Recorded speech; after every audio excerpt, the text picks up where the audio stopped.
Chapter 2, Shedskin of a Nightmare.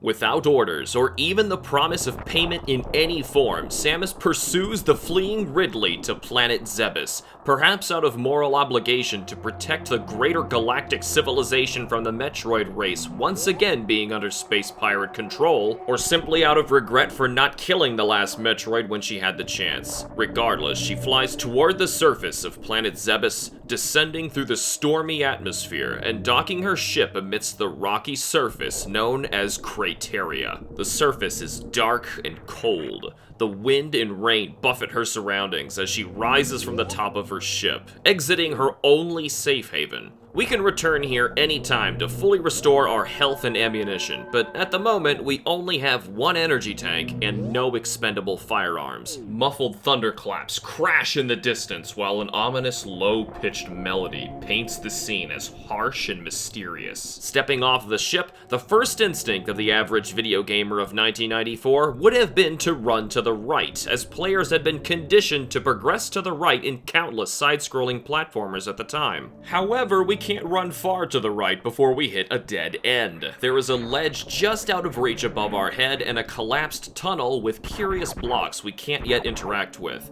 This forces us to break our conditioning and instead run to the left. This is also exactly how Metroid 1 on the NES began, forcing players to abandon their predispositions about how to play video games, and instead teaches them to explore and investigate in order to progress without ever saying a word. After a short trek through the rocky terrain, we find ourselves in front of a traditional blue door. These simply open once shot, likely a relic of the abandoned Chozo technology interacting with their own weaponry. Upon entering the door, we step into a dark, quiet, moody cave system, and as we progress, we startle off the local insect life. These are harmless creatures that quickly burrow off screen when we approach, and greatly add to the atmosphere that this is a long, abandoned, dead place. Below us as we pass is a small tunnel we can't fit into yet, and once we make it all the way to the left, we are stopped by another strange blockade of different looking rubble we can't interact with. We can, however, descend straight down. The first sight to see amongst the floating platforms, allowing us to safely drop down, is another blue door to our left, but it's only accessible by yet another small tunnel. Dropping down lower still, we find an unblocked blue door, only to be immediately stopped by another small tunnel inside. Now, people tend to remember things very well once they're told or shown the same thing 3 times. Radio and television advertisements take advantage of this quirk of our memory all the time to make sure their messages stick in our minds, and that is exactly what Super Metroid just did. We just ran into 3 different places we can't access, all impeded by the exact same blockade. This is to ensure that once we get the ability to overcome this obstacle, we will know exactly where it can be used. However, at this same moment, we are also introduced to another new aspect of the game: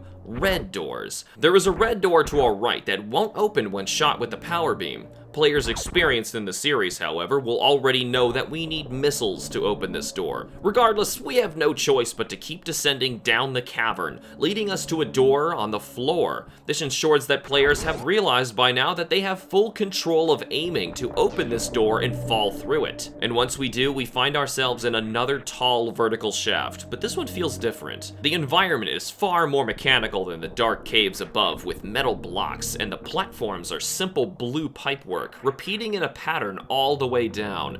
This is actually intentional, as expert players of the original should recognize this as the final escape route used to flee Zebes after defeating Mother Brain and activating its self-destruct sequence. The pattern of the platforms and their width is far more generous than before, luckily making this trip much less stressful than it was in Metroid 1.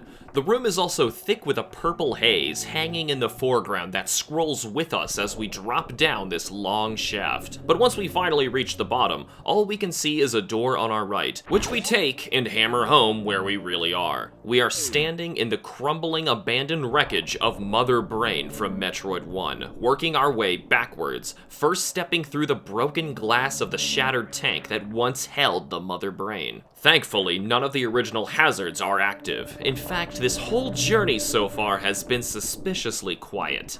All things considered, there was an enormous explosion after we escaped Zebes in Metroid 1, so finding anything still alive and active down here after all this time would be surprising. The sepia-tone flashback sequence in the game's introduction effectively forces you to recognize and appreciate where we stand at this moment and what this means in another suspenseful, quiet reveal. Once we make it to the room on the right of this familiar wreckage, we find a slight alteration to the original layout. Originally, we would be ascending upwards through the old Metroid-infested map known as Turian. However, instead, we find ourselves in front of an elevator going down. Now, only those keenly aware of the original map of Zebes would know where this might lead, and it's toward yet another nostalgic spot, the very same starting position from Metroid 1.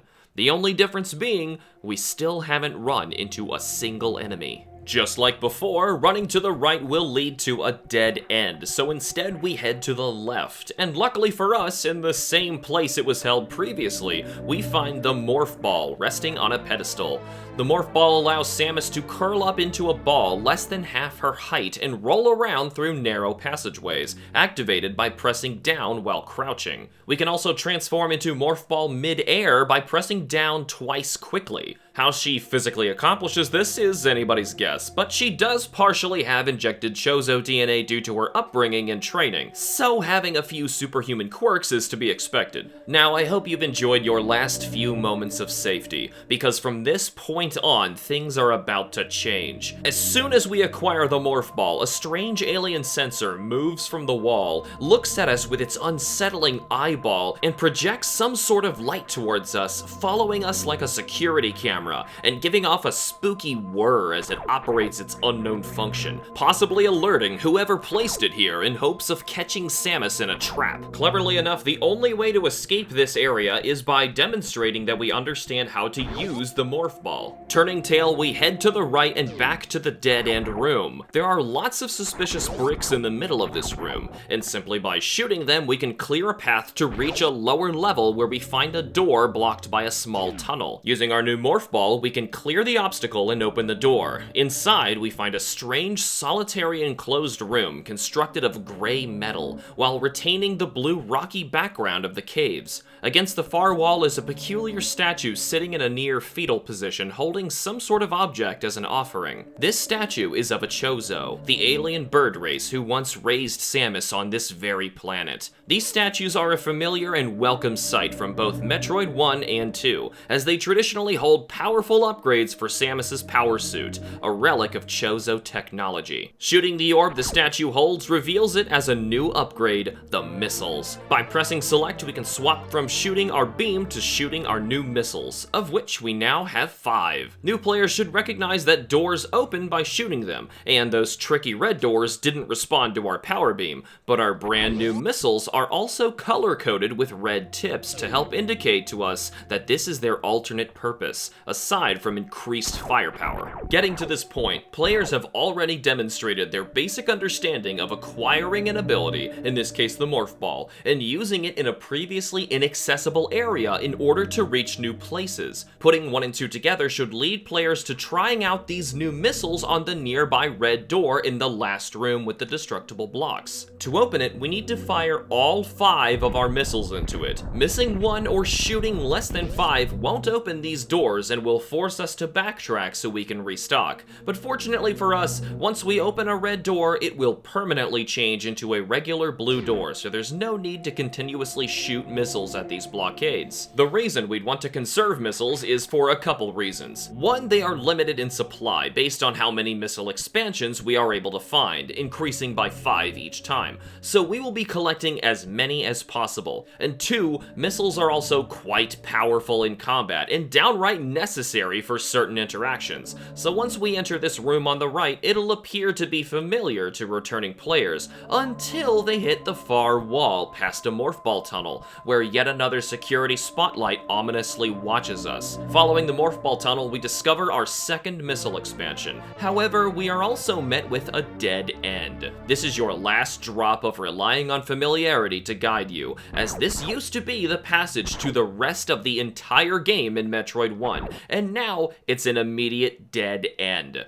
Metroid games aren't about dwelling in any semblance of a comfort zone. Instead, this halt in familiarity was intentionally implemented to make players feel lost in a place they thought they knew. So we are forced to backtrack through the tunnel and past the unsettling, worrying security eyeball. Though these cameras don't do anything aggressive other than watch us intimidatingly, we will see soon enough what their purpose was. So without anywhere else to go, we backtrack to the elevator and brace for impact. But as we ride the elevator back up, we watch what we thought were just creepy faces in the background turn to face us as we rise up the platform. Someone or something knows we're here. Re-entering Mother Brain's room reveals that we have been ambushed by space pirates. We will encounter many variations of this race throughout the game, but fortunately for us, these gray pirates deal little damage and explode after taking a single shot from our power beam. There are several in this room, firing their own beam technology at us from inside of their peculiar crustaceous claws.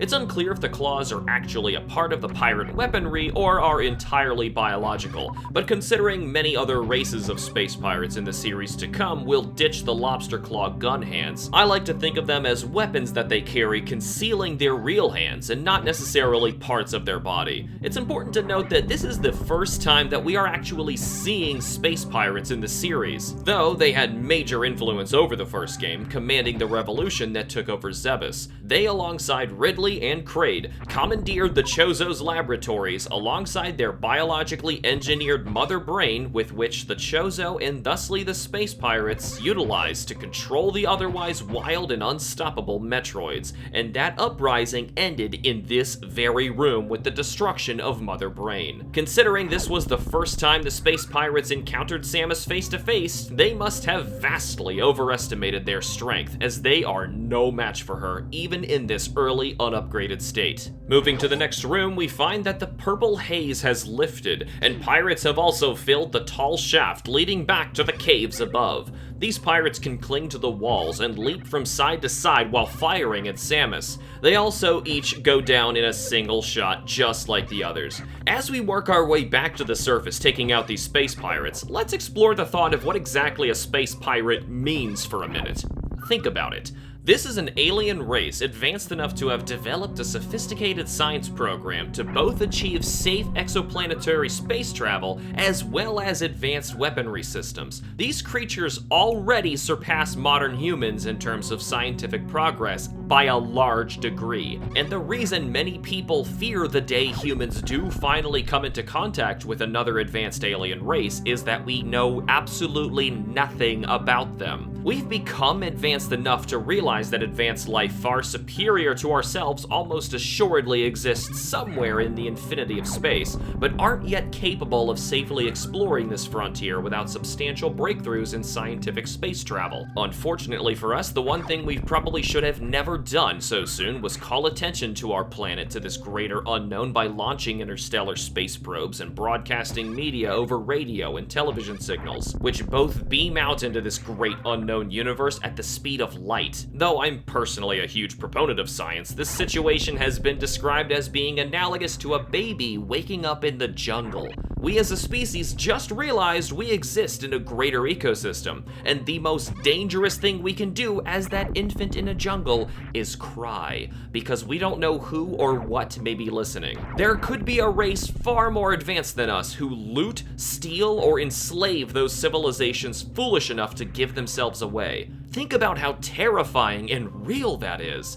That is what space pirates are. That is why the Galactic Federation is so against their practices. And that is why Samus will gun them down without hesitation. When we finally reach the top of the shaft and jump through the door on the ceiling, we find that the cave systems are now infested with enemy wildlife. Small spiky beetle creatures called gamers crawl around the platforms and are defeated with a single power beam shot each. It's important to note that from the moment the pirates attacked us and we were given enemies to defeat, we will also be given randomly dropped health or ammunition restoration pickups, occasionally by killing enemies. So if we ever find ourselves in a rough spot, we can always fight our way back to safety. The music has also shifted upon the space pirate arrival into a creepy new melody.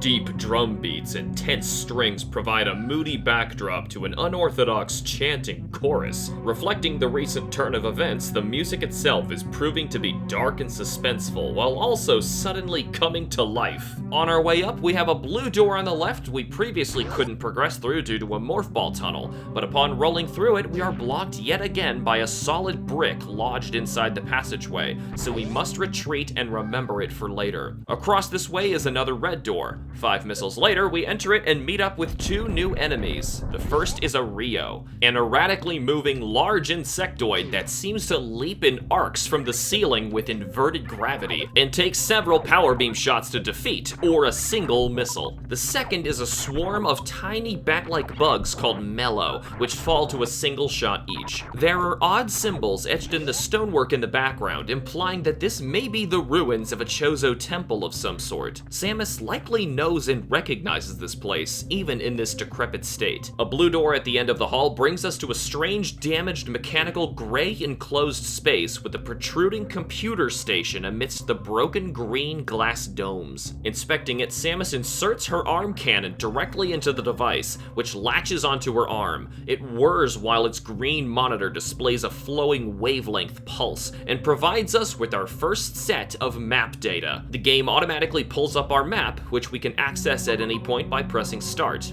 This map is not only useful for being the first ever in-game map in a Metroid game, but it is also telling us quite a lot of information by using very little. We can now see precisely where we have already been by looking at the pink tiles, and see where we haven't yet explored by identifying the dark blue tiles. The map also points out the location of elevators and displays where they lead, aside from providing icons for Samus's ship, the upcoming save station, and the map room. Most importantly though, this map also places a white dot in a room with a pickup. However, the map will not remove this dot once the pickup is acquired, an important thing to remember. There's also a few other things this map won't be telling us. The map will show us which rooms butt up against each other, but it will not reveal how or if they actually connect. That is up to us to discover. Most importantly, this map is incomplete. We haven't yet discovered this, but we can infer it by recognizing that there is an elevator to Brinstar to the east with no path to access it. Closing the menu and backtracking through the hall, we find the enemies have respawned. Whatever the space pirates did upon ambushing Samus must have either upset or unleashed the dangerous wildlife of Zebes, proving that this quiet, dead place is still very much alive. The next room up on our left was revealed to be a save station on the map, so we check it out by rolling under the morph ball tunnel and opening the door. Inside, we see our first save room. These safe havens are a must to discover for new players to chronicle their progress. Strangely enough, the room is a burnt yellow color with shades of brown in the rubble. A large chrome dome with lights around its rim sits in the center, and by climbing inside, Samus faces forward as orange electrical bolts seem to scan us from head to toe, saving our progress. Thematically, this may be Samus updating her log entry, using this room as a beacon to reach her ship, just in case she doesn't make it back alive. At least, that's what I believe, considering there is no other advantage to using this save room, as we don't get a health and ammunition refill like we do at our ship on the surface. Leaving the room and ascending the cave system, we find another enemy called a Ripper. These brown little airborne pests simply fly back and forth, paying us no mind. We can't kill them yet with our current arsenal, but coming into contact with them still damages us, so they are best left avoided for the time being. Up and to the right, we encounter a few screes on the ceiling. These green creatures hang like bats from the roofs of caves and dive down on passing prey with their large pincer-like mandibles. What makes screes especially dangerous is that when they die, they explode with 4 small projectiles flying out in arcs, which can easily damage us if we don't keep our distance. Taking them out and progressing to the last of the 3 initial morph ball tunnels we passed upon entering this place, we roll down into a small cavern with a Ripper and a blue door on the right. Inside, we find ourselves in another long, ruined temple-like corridor filled with a small swarm of Mellow. It would be wise to kill these creatures for some easy replenishment before entering the next room on the right, a red door. Blasting it open, we're relieved to find another Chozo statue holding a concealed power-up. Shooting and touching it reveals it to be bombs for our morph ball. These will be crucial to how we will go about exploring the rest of the game, as Morph Ball bombs tend to destroy and reveal many hidden shortcuts and pickups along the way. We can drop them by entering Morph Ball and pressing X. There's more to be said about their utility, but now's not the time for that.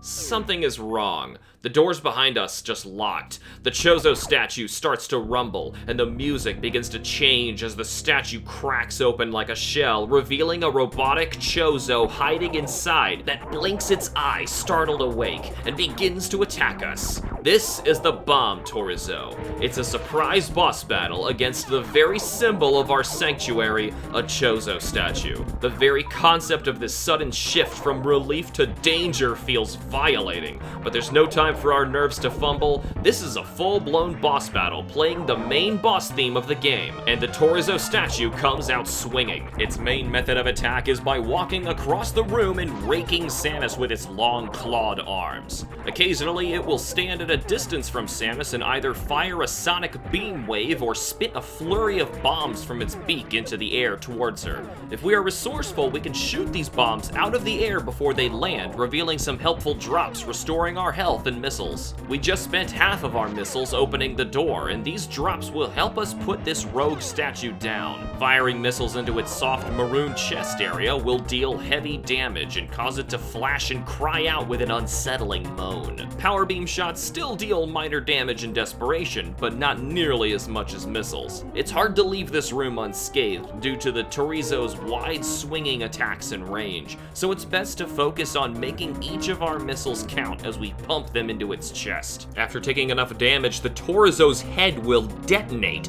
allowing it to still walk around the room headless, raking at Samus randomly. After a tough scrap, the Torizo begins to explode and disintegrates into dust, leaving behind a plethora of health and ammunition pickups. The doors unlock, and we are able to safely make our way back out through the ruins and up through the cave system. Exiting the way we entered would require some tricky jumping, while quickly turning into Morph Ball to make it out, and isn't intended. Instead, heading up and to the right, we enter a Morph Ball tunnel and drop bombs in order to destroy the blocks that previously blocked our way. This is the game cleverly ensuring that we understand the practical use of the upgrade we just acquired in order to return to the greater map. And we can make immediate use of this new ability by bombing the conspicuous wall on the far west side of this cave we kept passing. But before we do, let's do a little backtracking. Below us and to the left, we can now bomb past those rocks in the Morph Ball tunnel to uncover another Chozo statue room, awarding us with a missile expansion. Don't worry, it's just a statue. Once the game tricks us once, we will be forever on edge approaching these Chozo statues. On our way back, the same tunnel we bombed through has another surprise for us. By bombing and holding right, we jump up in Morph Ball form and slide into a hidden tunnel above the respawned blocks in the new tunnel below that we previously took. Rolling all the way to the right, we will fall through our first pitfall block. These blocks disappear the frame we touch them, usually dropping us from one area to another, locking us off, as it does here. A great way for us to safely learn about hidden passageways as well as disappearing blocks simultaneously. If we proceed all the way back to Mother Brain's destroyed glass container and drop some bombs, we reveal a hidden chamber beneath the canister holding a solitary missile expansion, possibly implying that there may have been more to Mother Brain than what we knew. Leaving that unsettling thought behind us, let's return to the critical path and bomb that west cave wall, leading us to a new blue door just beyond it. The cave systems following are now black and purple, with strange mushrooms growing from the floor. Some have tiny caps and long slender stems, and others are large enough to form platforms. This room is populated by many gamers, and at the bottom of this long diagonal cave lies a new enemy, a waver. These strange creatures fly and spin around the room in an unusually smooth wave motion, ramming into anything in their way. They are especially dangerous in a slanted room like this one, but a few shots can put them down, and just past them we are rewarded with our first energy tank just sitting on the ground before the door on the left. An energy tank is one of the best things we can find, especially early on in our journey. It increases our health by another 100 units, which, considering we only had 99 to begin begin with, we just effectively doubled our max HP. A welcome, albeit belated reward for defeating our first real boss. In the next room, we find ourselves in another mechanical facility with a winding series of platforms leading down, and situated on each one of them is a powered-up green space pirate waiting for us. These pirates are able to deflect our power beam. Discovering this in close quarters is not ideal. Fortunately, one missile is enough to take them down. After leaving yet another trail of dead pirates behind us, we reach the bottom of the room and are met with a fork in the road. A blue door on the left and a red door on the right.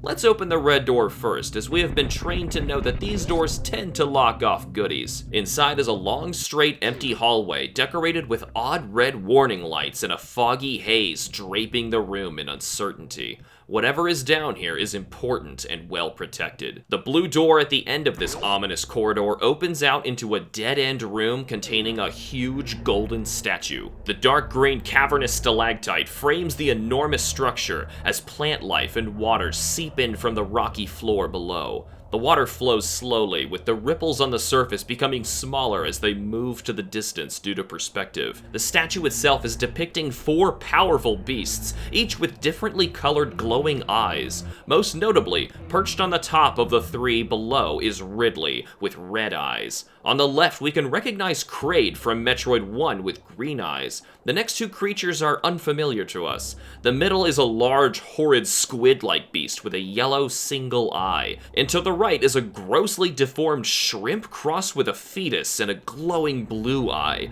Though menacing, there is nothing we can do in this room other than keep it in mind and carry on backtracking to the blue door past the long, empty corridor. This door lets out into more purple and black fungal caverns with a new silver type of gamer that appears to be impervious to our current weaponry, as well as another new enemy, a gross pulsating mass of what appears to be a mound of red eggs wrapped in a sticky webbing. This nasty nest is a Kago, and the longer we leave it alone, the more tiny jumping insects it will birth, which attack us as they leap around. Though the insects go down easily and drop pickups, the Kago itself takes some punishment before finally exploding, clearing the path forward. After putting down the local wildlife, we enter the door on the left, leading to an elevator surrounded by silver mechanisms and purple structures in the distance. And it's by taking this elevator we truly begin the game. We have proven our capacity to explore, backtrack, and utilize new abilities we acquire to uncover new places and increase our strength. We have overcome the hostile environment, survived multiple space pirate ambushes, and even a surprise boss battle. We are not only stronger than when we first set foot on this planet in terms of firepower, but most importantly in insight. We know exactly how to fend for ourselves in this hostile alien world. This world was once our home, where we grew up protected by the Chozo, and look what's become of it.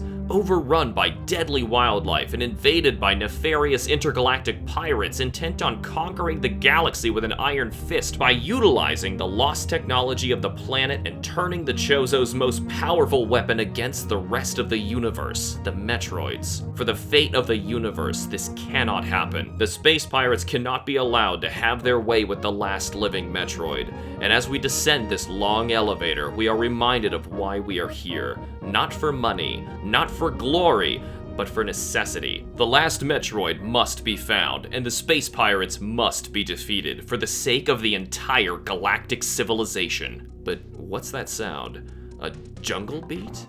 Through the thick vegetation, we emerge into a dense green overgrowth, while an energetic beat welcomes us into the new and unexpected. We bid farewell to the familiar and embrace the bizarre. Welcome to Brinstar. Thank you for joining me for Chapter 2 of the Super Metroid experience. I do want to wrap up a couple things really quick. I do want to mention I did not mention Morph Ball bomb jumping nor wall kicks, both of which could have gotten us a couple more upgrades early. but the game itself is going to teach us wall kicks later, so I want to save it for that point. And also, it wasn't a great time to talk about morph ball bomb jumping when we were literally being attacked by a boss, so I will save that for later. Please be patient with me, as part 3 is going to take quite a while. It is very big, but I want to make sure that we cover Brinstar fairly when we get there in the 3rd chapter. So thank you guys for joining me, and I will see you all there.